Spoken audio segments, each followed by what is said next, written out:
예, 이재명 대통령이 SNS에 글을 올려서 다주택자들의 기존 대출이 만기가 되면 어떻게 처리해야 하냐며 대출 연장 제한 검토 가능성을 드러냈습니다.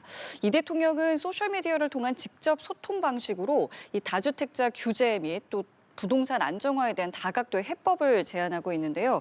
청와대 취재기자 연결해서 자세한 내용 들어보도록 하겠습니다. 장보경 기자 전해주시죠.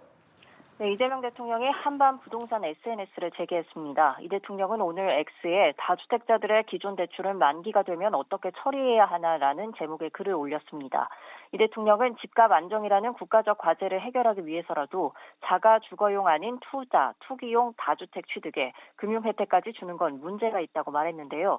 이어 양도세까지 깎아주며 수년간 기회를 주었는데도 다주택을 해소하지 않고 버틴 다주택자들에게 대출 만기가 되었는데도 그들에게만 대출 연장 혜택을 추가로 주는 것이 공정할까요?라고 반문했습니다. 이 같은 발언은 다주택자들의 대출이 만기가 됐을 때 기한 연장을 제한하는 방안을 검토할 수 있다는 뜻으로 해석될 수 있습니다. 이 대통령은 정상사회의 핵심은 규칙을 지키는 선량한 사람이 손해보지 않고 규칙을 어기는 사람들이 이익 볼 수 없게 하는 것이라고 강조했습니다. 아울러 힘들고 어렵지만 모든 행정과 마찬가지로 금융 역시 정의롭고 공평해야 한다고 강조했습니다. 이 대통령은 또 추가로 글을 올려 지팔라 신호의 강남 매물 얼마나 나올까 제목의 기사를 공유하고 대한민국이 살기 위한 제1우선 과제는 모든 비정상을 정상화하는 것이라며 재차 부동산 시장 안정 의지를 드러냈습니다. 그러면서 만년 저평가된 주식시장의 정상화, 정의로운 사회질서 회복 등 모든 것이 정상을 되찾아가는 이 나라가 오로지 부동산에서만 잃어버린 30년을 향해 역주행을 계속하도록 방치할 수 없다고 단언했습니다.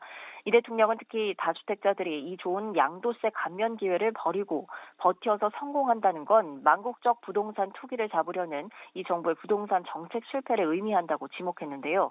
이어 정책 결정권자의 의지가 있고 국민적 지지가 확보된다면 규제와 세제, 공급과 수요 조절 권한을 통해 문제 해결은 물론 바람직한 상태로 유도가 가능하다고 강조했습니다.